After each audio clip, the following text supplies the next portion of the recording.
오늘 우리에게 주시는 하나님의 말씀은 마태복음 6장 19절부터 24절까지인데요. 제가 한 절, 여러분들 한 절, 한 절씩 봉독하겠습니다. 너희를 위하여 보물을 땅에 쌓아두지 말라. 거기는 좀과 동록이 해하며 도적이 구멍을 뚫고 도적질 하느니라.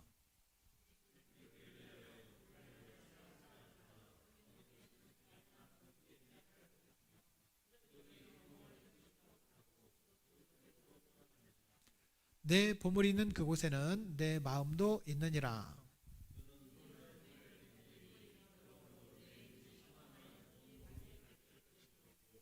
눈이 나쁘면 온몸이 어두울 것이니 그러므로 내게 있는 빛이 어두우면 그 어두움이 얼마나 하겠느냐.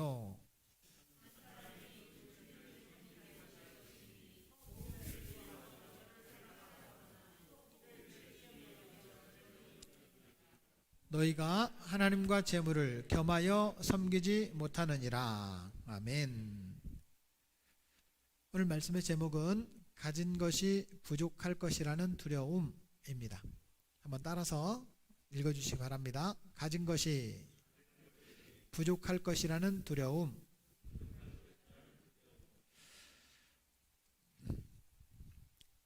제 어머니가 제가 어릴 때 채소 장사를 하셨습니다. 그런데 채소 장사 아주머니한테는 항상 동전 주머니가 있습니다. 저는 그 동전 주머니가 제 용돈 주머니인 줄 알았습니다. 그래서 500원씩 100원씩 이렇게 가져다가 과자를 사 먹었습니다. 그런데 예수님을 믿고 나서 그게 참 잘못됐다는 것을 알게 됐습니다. 그때부터 저는 가난해졌습니다. 예수님을 안 믿었더라면 우리 어머니 주머니는 제 용돈 주머니였습니다. 예수님을 믿고 이제 그때 어머니의 연세보다 제 나이가 많아진 지금 저는 참 가난합니다. 어머니의 주머니가 없기 때문입니다. 그런데 이제 부자가 되었습니다. 하나님의 주머니를 발견했기 때문입니다. 힘들고 어려울 때마다 공급해 주시고 채워주시는 하나님의 주머니를 저는 찾았습니다. 하나님의 주머니, 이제는 그 주머니를 의지하면서 삽니다. 물론 제 주머니에는 아직도 돈이 없습니다. 그러나 하나님의 주머니에는 가득 채워져 있습니다. 우리는 늘 부족합니다. 돈을 못 벌어서 힘이 듭니다. 그런데 돈을 많이 벌어도 힘들다고 합니다. 돈이 있어도 힘들고 돈이 없어도 힘들다고 합니다. 왜 사람들은 그렇게 돈이 있어도 없어도 힘들게 살아갈까요? 지난주 한국은행의 금융통화위원회라고 하는 금리를 조절하는 위원회가 있습니다. 거기에서 빅스텝 0.5%의 금리를 인상했습니다. 기준금리가 0.5%가 올라가면 은행에서는 0.5%만 올리는 것이 아니라 0.6, 0.7 이렇게 올립니다. 그래서 기준금리가 3%가 되었습니다. 앞으로 12월까지 금융통화위원회가 2번을 더 모인다고 합니다. 낮추기 위해서요? 아닙니다. 올리기 위해서 모입니다. 점점 돈이 없는 사람은 돈이 더 없어지는 시대가 다가오고 있습니다. 향후 2년에서 3년 정도는 더 힘들 거라고 합니다. 여러분, 2년에서 3년은 더 가난해질 겁니다. 그런데 어떤 사람이 부자인가 봤더니 빚이 없는 사람이 부자라고 합니다. 옆 사람 보세요. 빚이 있는 것 같아요? 없는 것 같아요? 없는 것 같아요? 부자입니다. 돈이 있으면, 빚이 있으면 가난합니다. 그런데 참 사람들이 왜 이렇게 다 가난하게 사는가, 힘들게 사는가? 돈이 없기 때문에 힘들게 산다고 합니다. 그러면 돈이 있는 사람은 힘이 안 들까요? 그런 게 아니더라는 겁니다. 오늘 저는 여러분들에게 부자인가 가난한가 평가하는 질문이 있습니다. 여러분들은 부자입니까? 가난합니까? 가난합니다 라고 대답합니다. 대부분. 이 질문을 잘 들으시고 여러분들이 부자인가 가난한가를 판가름해 보십시오. 나는 이 세상에 조금 더 살다 가고 싶다. 그러면 부자입니다. 나는 하루라도 빨리 천국 가고 싶다. 그러면 여러분들은 가난하다고 합니다. 질문합니다. 여러분 조금 더 살다 가고 싶어요? 빨리 가고 싶어요? 더 살다 가고 싶어요? 이미 부자입니다. 그렇습니다. 우리는 이 세상에 좀 더 살고 싶을 정도로 여유가 있습니다. 그런데 그 여유를 찾지 못합니다. 오늘 성경은 우리에게 부자가 되는 방법, 아니 부자로 사는 방법을 가르쳐주고 있습니다. 사랑하는 여러분, 먼저 결론을 말씀드립니다. 부자로 살아가시기를 축복합니다. 부자가 되는 것은 어려울지 몰라도 부자로 살아가는 것은 할 수 있습니다. 오늘 성경은 산상수훈이라고 합니다. 마태복음 5장, 6장, 7장을 산 위에서 가르치신 예수님의 말씀, 그래서 산상수훈이라고 합니다. 그런데 이 산상수훈 가운데 오늘 재물에 관련된 이야기를 주님은 말씀하고 계십니다. 저를 비롯하여 많은 한국의 목사님들은 이 돈 이야기를 못합니다. 왜 돈 이야기를 못하냐면 헌금 많이 하라고 하는 소리처럼 들릴까봐 그런 이야기를 좀 금기시합니다. 그런데 성경은 사람들이 고민하고 갈등하고 해결해야 될 문제들을 성경에서 다 얘기하고 있습니다.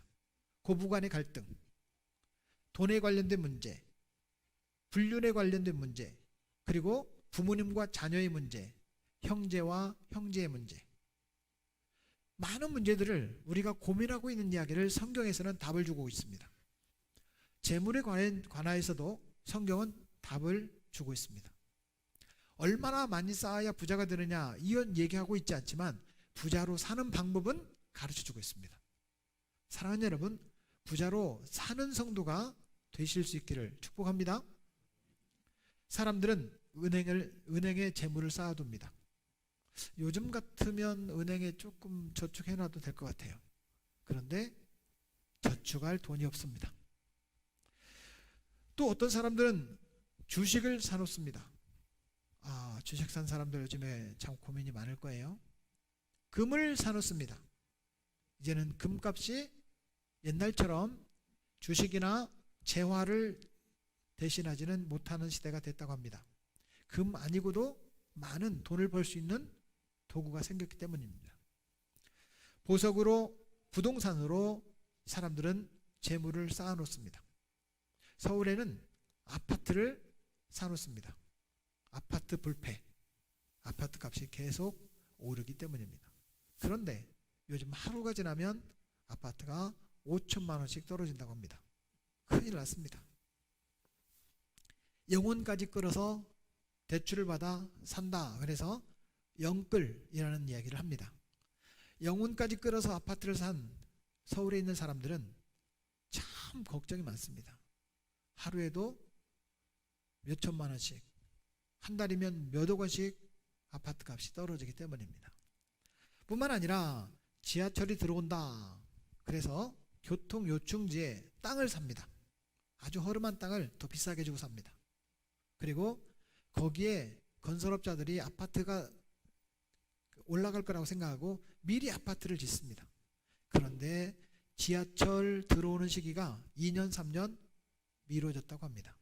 그래서 그 값이 훅 떨어집니다. 이 땅에 사람들은 많은 것들을 쌓아놓지만 성경은 이렇게 말합니다. 땅에 쌓아두지 말라. 그러면 성경은 뭐라고 말씀하시냐면 하늘에 쌓아두라 이렇게 얘기합니다. 오늘 성경 말씀을 통해서 우리는 진짜 부자로 사는 법, 돈에 대해서 어떻게 두려움을 떨칠 수 있을까라고 하는 이야기를 배울 수 있습니다. 오늘 성경 24절 말씀은 이렇게 우리에게 가르쳐주고 있지요.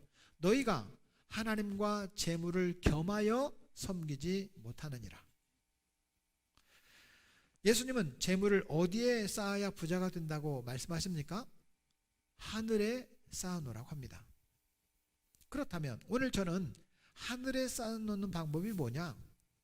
진짜 부자로 사는 방법이 뭐냐? 라고 하는 얘기를 말씀을 근거해서 함께 나누고 싶습니다. 사람들이 제일 두려워하는 것은 건강에 대한 두려움, 미래가 어떻게 될지 두려움, 천국 갈 수 있을지 없을지 두려움, 제일 걱정은요, 돈에 대한 두려움이에요. 이 두려움을 어떻게 극복할 수 있느냐라고 하는 것입니다. 사랑하는 여러분, 지금 여러분 주머니에 동전이 얼마나 있고 지폐가 얼마나 있습니까? 없습니다. 다 카드를 갖고 다닙니다. 그런 시대가 됐어요.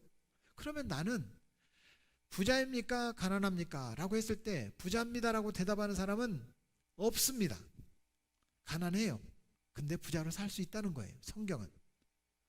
성경은 우리에게 부자로 사는 방법을 가르쳐 주면서 부자로 살라고 얘기합니다. 그런데 나는 가난하다는 겁니다.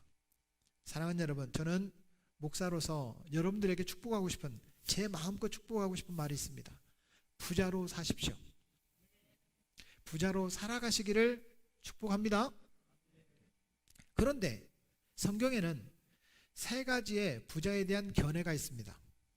얼마 전 우리가 함께 6개 교회가 모여서 재정 세미나를 한 적이 있었습니다. 그 재정 세미나 때 강민호 목사님은 이 세 가지를 얘기를 하더라고요. 저는 옳다고 생각합니다. 재정에 대한 신학적인 견해. 첫째는 빈곤 신학입니다. 목사님은 가난해야 된다고 생각을 해요. 예수님 잘 믿는 사람들은 가난하게 살아야 된답니다. 은행에 저축하지 말고 나머지 전부 다 다른 사람에게 나눠줘야 된다고 생각합니다. 그래서 가난해도 함께 가난하고 부자가 돼도 함께 부자가 돼야 된다고 생각을 합니다. 그래서 내가 은행에 잔고를 쌓아놓으면 그게 죄라고 인식하게 만드는 그런 신학, 이걸 빈곤 신학이라고 합니다. 이거는 성경적인 방법이 아니라는 것입니다. 두 번째는 번영 신학이라고 합니다. 이거는 기도하면 하나님이 돈을 주신다, 예수님 잘 믿으면 부자가 된다 라고 하는 그런 신학입니다. 정말 예수님 잘 믿으면 부자가 될까요? 오늘 저는 부자 되는 법을 가르치는 것이 아니라 부자로 사는 법을 여러분들에게 말씀드리겠다고 약속을 합니다. 예수님 잘 믿는다고 은행의 잔고가 갑자기 몇 억씩 늘어나지 않습니다. 번영신학은 자칫 잘못하면 우리는 성경과 반대로 가는 그러한 잘못된 생각으로 따라갈 수 있습니다. 그래서 번영신학은 물질적인 그 분량이 많아지면 복을 받았고 물질적인 분량이 적어지면 복을 못 받았다고 생각하는 그런 생각을 우리에게 심어줍니다. 기복신앙으로 흘러갈 수 있다는 거예요. 이건 성경적인 것이 아닙니다. 그렇다면 바른 물질적인 신학은 어떤 생각일까요? 세 번째는 바른 신학입니다. 성경은 돈은 하나님께서 주신 것이라고 말합니다. 하나님께서 주시는데 어떤 사람에게는 작은 분량을 주시고 어떤 사람은 2달란트, 어떤 사람은 5달란트의 분량을 나누어 주신다는 겁니다. 그런데 성경은 우리에게 그 위탁받은 그 재물을 어떻게 쓸 수 있느냐, 쓰느냐의 문제를 가르치고 있습니다. 얼만큼 축적하느냐의 문제가 아니라 어떻게 쓰느냐의 문제를 가르쳐주고 있다는 것입니다. 다시 말해서 얼마나 많은 돈을 차지하느냐의 문제가 아니라 어떻게 쓰느냐에 따라서 부자로 살 수도 있고 가난하게도 살 수 있다는 거예요. 여러분 한번 묻겠습니다. 부자로 살고 싶으십니까? 가난하게 살고 싶으십니까? 부자로 사시기를 축복합니다. 저도 오늘 성경에 근거해서 그러면 어떻게 해야 우리가 부자로 살 수 있느냐, 이 얘기를 함께 나눠보자는 거예요. 왜? 돈에 대해서 우리는 너무 두려워하기 때문에 그렇습니다. 한 권사님이 저에게 말씀하셨습니다.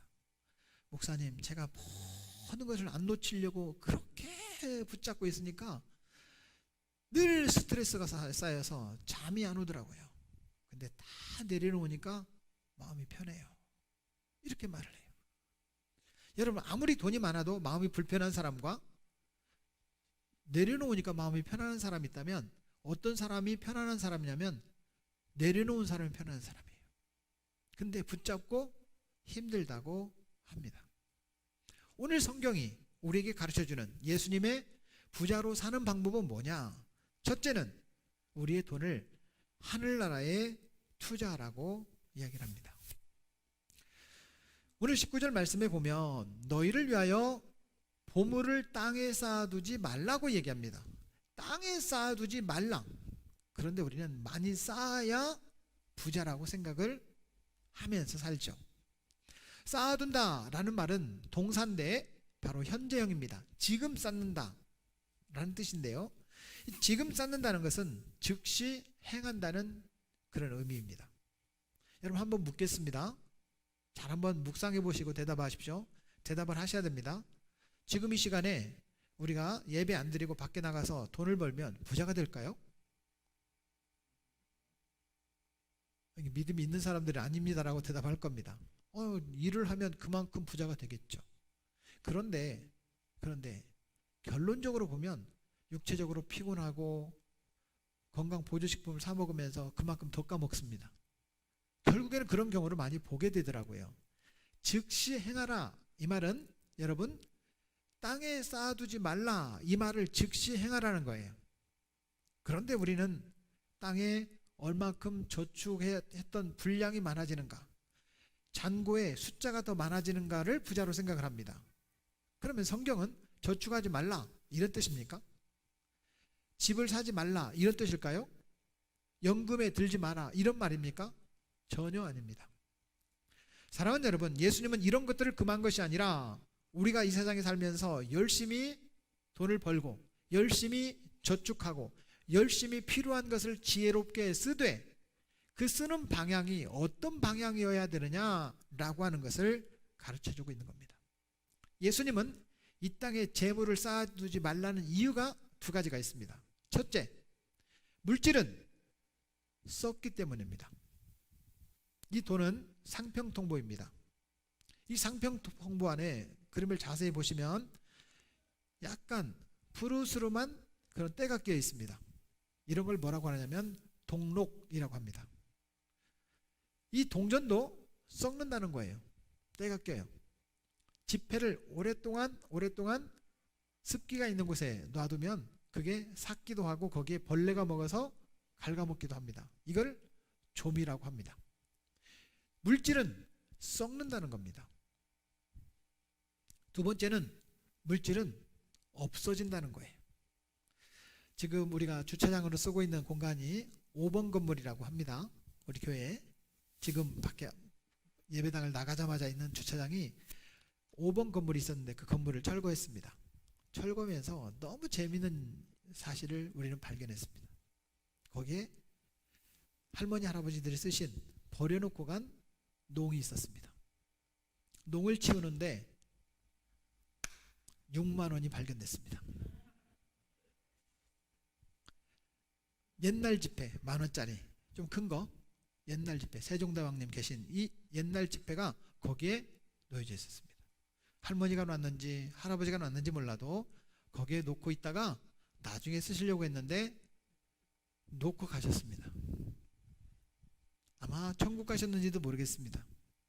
놓고 가셨는데 그것을 치우던 우리 간사님들이, 우리 집사님들이 목사님 이거 발견했어요. 그래서 우리 교회 재정으로 들어왔습니다. 참 잘하신 것 같습니다.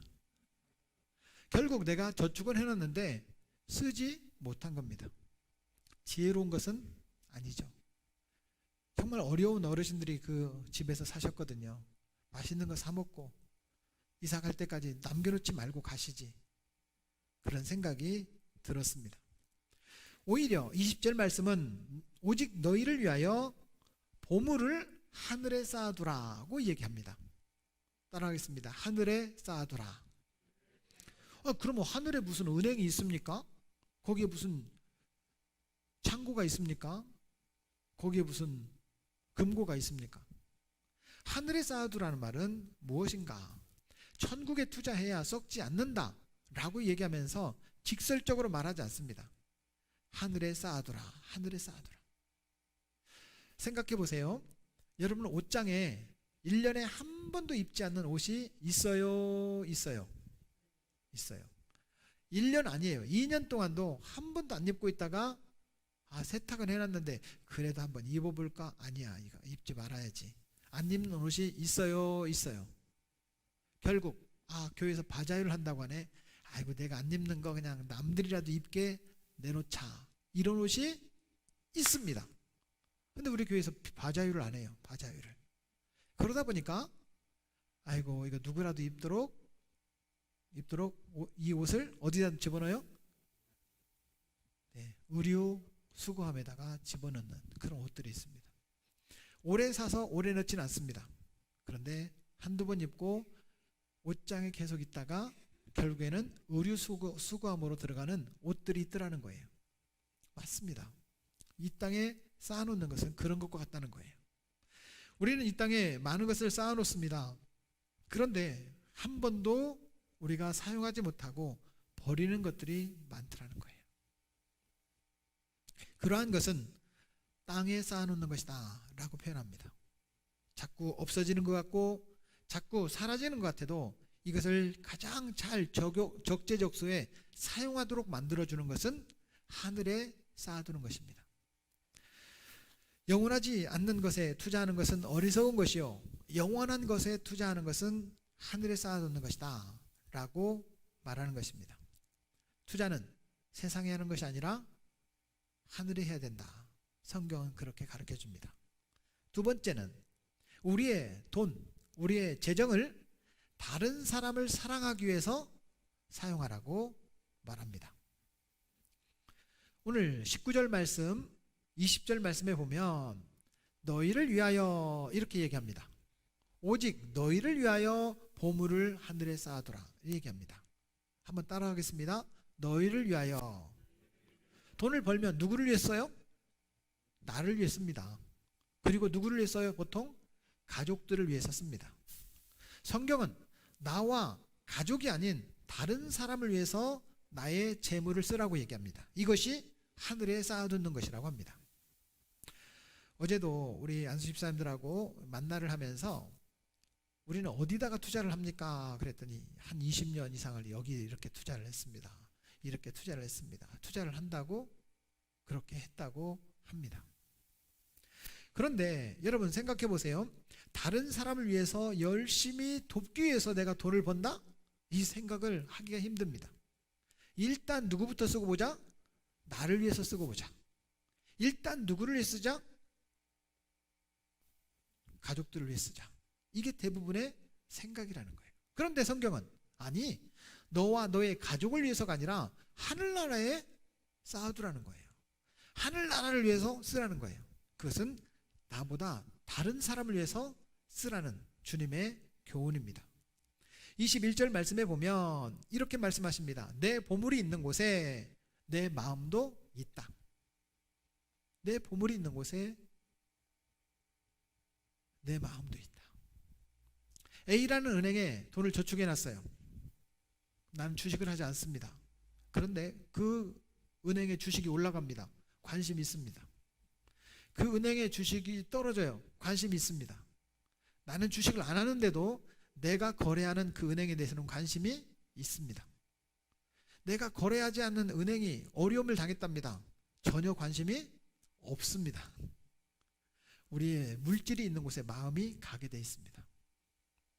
실제로 다른 사람을 위해서 물질을 사용하고 다른 사람을 위해서 물질을 번다는 것은 쉬운 일은 아닙니다. 다시 말해서 천국을 위하여 물질을 버는 것은 쉬운 일이 아니라는 뜻입니다. 대부분의 사람은 나를 위해서, 우리 가족을 위해서만 돈을 벌기 때문입니다.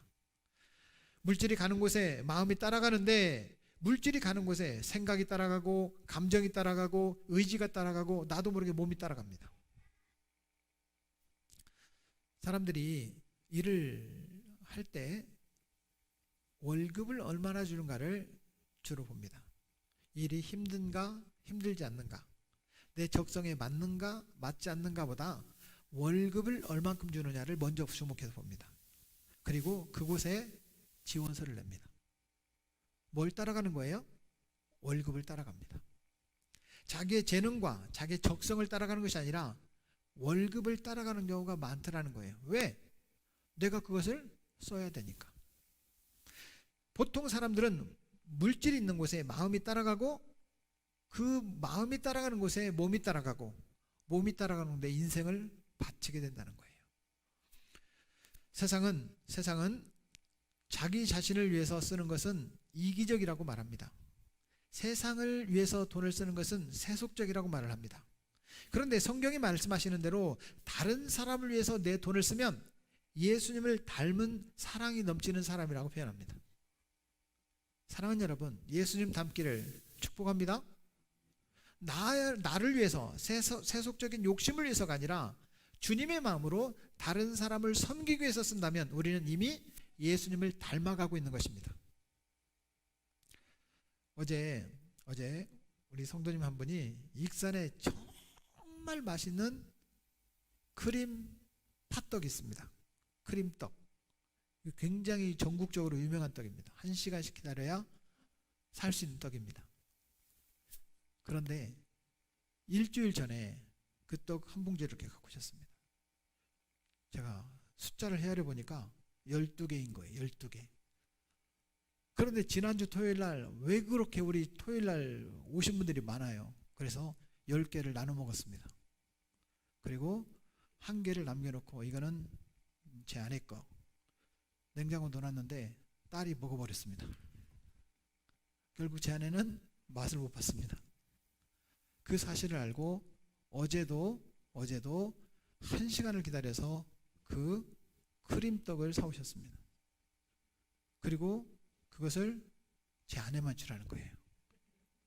그래서 제가 아내만 주려다가 저도 하나 뺏어 먹었습니다. 너무 맛있는 거예요. 여러분, 그 물질은 떡이 아닙니다. 마음입니다. 우리도 그 물질이 가는 곳에 마음이 가고 마음이 갔기 때문에 물질도 따라갑니다. 우리는 사랑을 나눈다고 말하면서도 내가 너 사랑해 아무것도 하지 않으면 아무 일도 안 생깁니다. 사랑하는 여러분, 왜 주님은 다른 사람에게 내 가진 것을 나눠주라고 할까요? 나눠주어야 사랑이 생긴다는 겁니다. 그게 하늘나라에 쌓는 것이라고 표현을 합니다. 우리는 마음이 따라가는 곳에 마음이 고정이 되고 생각이 따라가는 곳에 생각이 고정이 되고 몸이 따라가는 곳에 거기에 사랑이 생깁니다. 저와 여러분들이 열심히 돈을 벌어야 됩니다. 열심히 저축을 해야 됩니다. 그러나 그것을 다른 사람을 위해서 쓴다면 그것은 주님을 위한 것이라고 성경은 가르쳐주고 있습니다. 나와 나의 가족을 위해서도 쓰십시오. 그러나 다른 사람을 위해서 사용할 수 있을 만큼 그런 물질의 복과 은혜가 있기를 축복합니다. 오늘 22절과 23절 말씀에는 이런 말씀이 있습니다. 눈은 몸의 등불이니 눈이 가면 몸이 따라간다는 거예요. 그래서 우리의 관심이 나와 내 가족이 아니라 다른 사람을 자꾸 바라볼 수 있기를 축복합니다. 시력의 문제가 아닙니다. 방향의 문제입니다. 다른 사람을 바라보고 다른 사람에게 주님의 사랑을 나누기를 시작하십시오. 나보다는 나의 남편, 나보다는 나의 아내, 우리 가족보다는 다른 가족을 돕기 위해서 우리의 눈이 자꾸 눈을 크게 떠가기를 축복합니다. 그렇다면 우리는 나도 모르게 주님의 사람이 될 것입니다. 사랑하는 여러분, 나를 위한 삶이 아니라 주님을 위한 삶을 살아갈 수 있기를 축복합니다. 그래서 내가 충분히 다른 사람을 위해서 더 많이 베풀 수 있는 그런 물질적인 은혜가 넘치기를 바랍니다. 회사를 운영하는 분들은 직원들에게 공정한 월급을 주는 것이 주님을 위한 것입니다. 어떻게 하면 월급을 안 줄까가 아니라 정당하게 일한 대가를 지불하십시오. 그것이 주님을 위한 것입니다. 돈이 넉넉히 하나님께서 많은 물질을 주셨다라고 한다면 그 물질을 다른 사람을 향해서 나눠주는 데 사용하십시오. 그것이 주님을 위한 것입니다. 어제는 우리 권사님 한 분이 우리 성도들에게 꽈배기를 사다 줘야 되겠다 하고 사오셨어요. 그러면 나는 안 먹었나요? 사왔으니까 나도 먹었을 겁니다. 그런데 성전에서 봉사하고 일하는 분들을 위해서 나눠 먹고 싶은 거예요. 이게 주님을 위한 것입니다. 밥 판매를 하는 분들은 잘못된 그런 제품들을 다른 사람에게 내 돈을 위하여 파는 것은 그건 주님을 위한 것이 아닙니다. 자기를 위한 것입니다. 정당한 가치가 있는 것을 너무 과도하게 남기지 않고 다른 사람에게 판매하는 것은 이것 또한 주님을 위한 것입니다. 우리의 관심이 과연 나의 만족과 나의 부의 재화를 쌓기 위해서가 아니라 다른 사람을 행복하기 위해서 나눠주는 삶이라고 한다면 그것은 주님을 위한 것이라는 거예요. 의사가 공부도 하지 않고 의대에 다닐 때 배웠던 그 의술로만 치료를 한다면 그건 주님을 위한 것이 아닙니다. 어떻게 하면 더 환자가 아프지 않고 치유받을 수 있을까 연구하는 것은 주님을 위한 것입니다.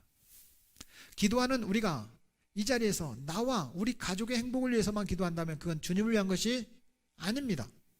자꾸 다른 사람을 위해서 기도하고 다른 사람에게 중보하는 잘 되기를, 내 기도가 다른 사람에게 응답되기를 원한다면 그것은 주님을 위한 길입니다.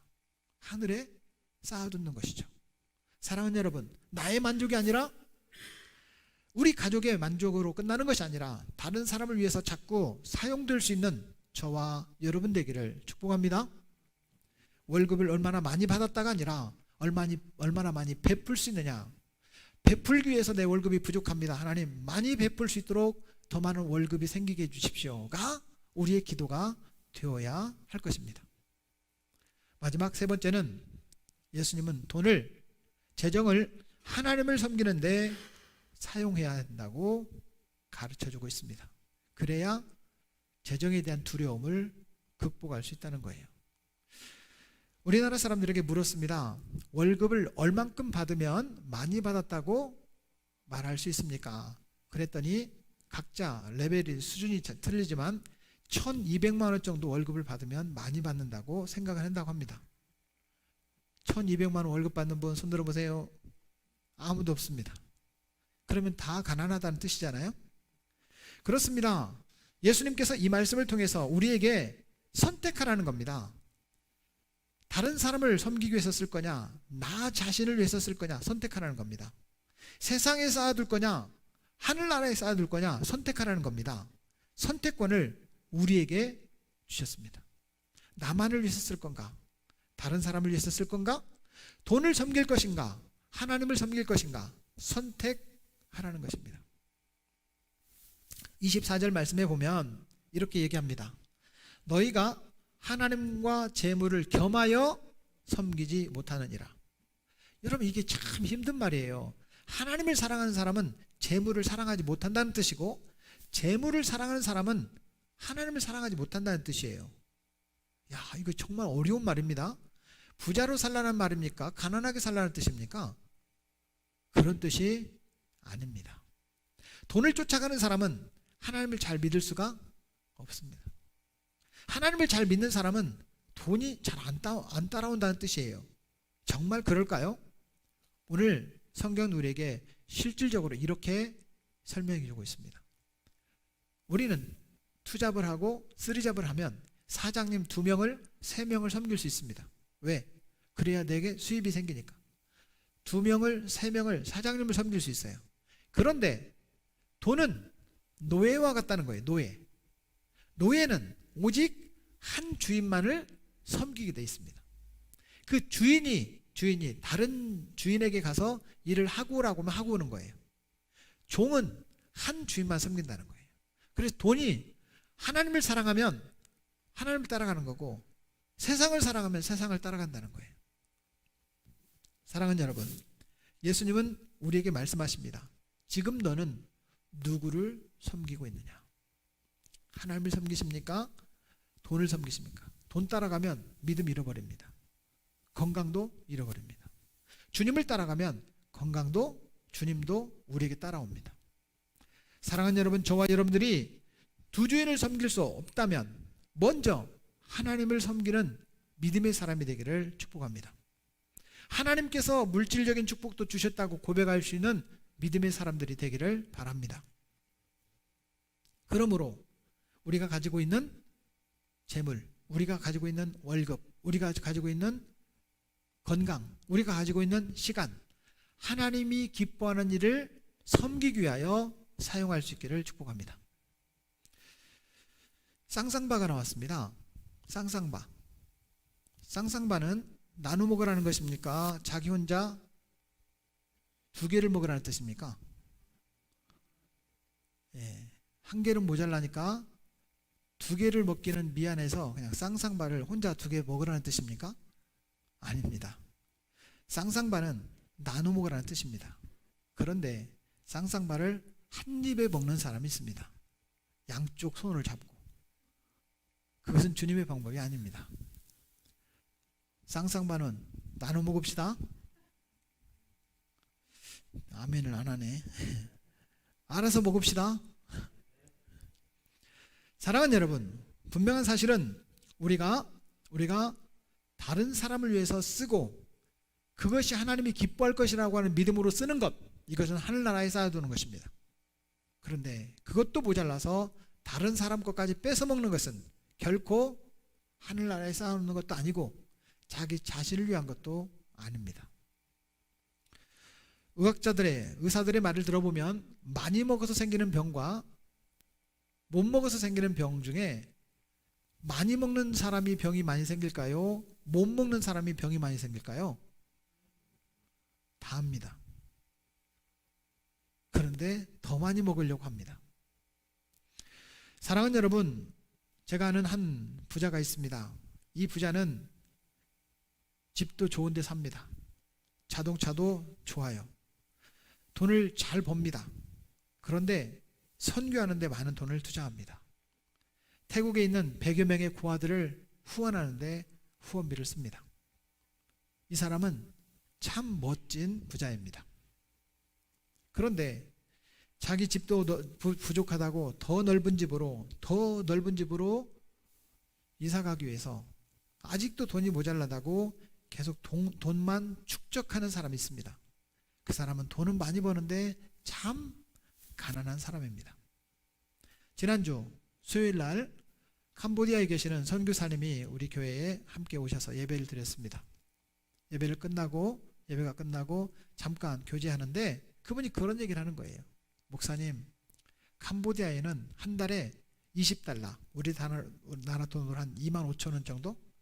2만 5천 원 정도가 있으면 중고등학생 하나가 예수님을 믿고 리더로 자라는데 장학금을 줄 수가 있습니다. 2만 5천 원이면 한 아이를 키울 수 있다는 거예요. 그래서 매월 이 자매결을 맺어서 지금 10명을 돕고 있다고 합니다. 그 선교사님이 하는 이야기가 굉장히 저한테 도전이 됐습니다.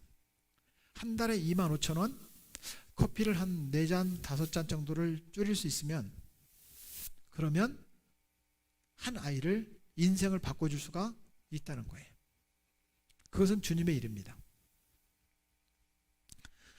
분명한 사실은 우리가 그 돈을 벌게 해달라고 기도하는 사람이 있고 나는 아직도 모자라서 못 쓰겠다는 사람이 있습니다. 다른 사람을 사랑하기 위해서 사용하고 하나님이 기뻐하시는 일을 위해서 내 돈의 약간의 부분을 떼어 사용하는 사람이 있지만 그것도 모자라서 나 자신과 가족들을 위해서 더 많이 필요하다고 갈망하며 살아가는 사람들이 있습니다. 아직도 목이 마르다는 겁니다. 어쩌면 헌금을 하는 것이 여러분 하나님을 위한 것이라고 생각하는 분들이 계실 겁니다. 그러나 헌금하는 정도의 수준이 아니라 더 많은 것을 위하여 하나님의 영광을 위해서 쓰임받을 수 있는 믿음의 사람이 되시기를 바랍니다. 어쩌면 우리가 가지고 있는 돈이 아직도 모자라다고 생각하는 사람이 있고 모자라지만 그 가운데도 나누기 위해서 사용해야겠다고 결단한다면 여러분들 오늘 말씀을 잘 들은 겁니다. 우리는 돈에 대해서 관심을 가지면 나쁘다고 생각을 합니다. 그런데 돈에 대한 욕심은 끊임이 없습니다. 사랑하는 여러분, 돈 많이 버십시오. 그리고 멋지게 쓰실 수 있는 부자로 살아가는 성도가 되기를 축복합니다. 저는 우리 익산 영락교회가 아직도 재정적인 자립도가 낮습니다. 그러나 올해부터는 뭔가를 해보려고 합니다. 연탄을 나누는데 연탄 봉사를 시도해 보려고 합니다. 연탄 한 장이 850원이라고 합니다. 그래서 제가 안수 집사님에게 부탁을 했어요. 동사무소에 가서 우리가 올해는 한 가정만 일단은 연탄을 날려봅시다. 우리 성도의 옷과 손에 연탄을 묻혀가면서 배달을 해봅시다. 그랬더니 한 가정에 한 300장 정도가 필요하다고 합니다. 여러분 요즘에 여러분 난방을 뗍니까 안 뗍니까? 요즘에 뗄 때도 있고 안 뗄 때도 있고 그렇죠. 다시 말하면 지금도 연탄을 뗄 때도 있고 안 뗄 때도 있다는 뜻입니다. 그런데 연탄이라는 것은 한번 붙이면 계속됩니다. 저도 연탄을 떼봐서 압니다. 그래서 연탄을 붙이려면 번개탄을 붙여서 온 집안이 번개탄 냄새로 가득 찹니다. 한번 붙이면 계속 떼게 된다는 뜻이에요. 연탄이 필요한 때가 됐습니다. 그래서 저는 다음 주에 여러분들과 함께 연탄을 헌금하려고 합니다. 한 장에 850원. 우리 은총이도 850원. 우리 연로하신 우리 권사님도 850원. 사랑하는 여러분, 300장을 헌금해서 우리가 노력봉사를 우리가 함께 하려고 합니다. 그래서 우리가 나눌 수 있는 것이 뭔가, 우리도 뭔가를 나누자. 나누어야 복이 되겠다 생각이 듭니다. 은행에 이자를 내기 위해서, 원금을 갚기 위해서 몸부림치는 노력이 아니라 누군가 주님의 사랑으로 나누는 일에 우리가 쓰임받았으면 좋겠습니다. 제가 아는 한 목사님은 중국집을 합니다. 돈을 벌기 위해서. 그리고 건물도 엄청나게 크게 지었습니다. 지금도 중국집을 합니다. 3명이 합작을 하다가 1명이 떨어져 나가고 2명이 지금 합작을 해서 그 중국집이 맛집으로 소문이 났습니다. 예, 잘합니다. 다 알려져 있습니다. 사랑하는 여러분, 저는 우리 교회가 사업하기를 원치 않습니다. 우리 교회가 더 많이 베푸는 교회가 되기를 소망합니다. 저와 여러분들이 한 마음이 되어서 주님의 마음으로 더 많이 나눌 수 있는 출발점, 우리가 연탄을 나누기를 원합니다. 베푸는 마음으로 돈을 사용한다면 이미 부자요, 인색함으로 산다면 아무리 많은 것을 가졌어도 우리는 가난합니다. 사랑하는 여러분, 주의 이름으로 더 많이 베푸는 삶이 되어서 나도 부유하게 살고 교회도 부유하게 살아가는 그런 멋진 믿음의 삶을 살아가기를 축복합니다. 이 시간 두 손을 좀 가슴에 모으고 함께 기도했으면 좋겠습니다. 기도의 제목은 2가지입니다. 주님, 저에게도 물질의 청지기로 베푸는 삶을 살게 해주시옵소서. 주님, 나와 가족이 아닌 다른 사람에게 베풀 수 있는 대상자를 만나게 해주시옵소서. 이 2가지를 가지고 한 1분만 우리 함께 기도할 수 있길 바랍니다. 함께 기도하겠습니다. 하나님 아버지,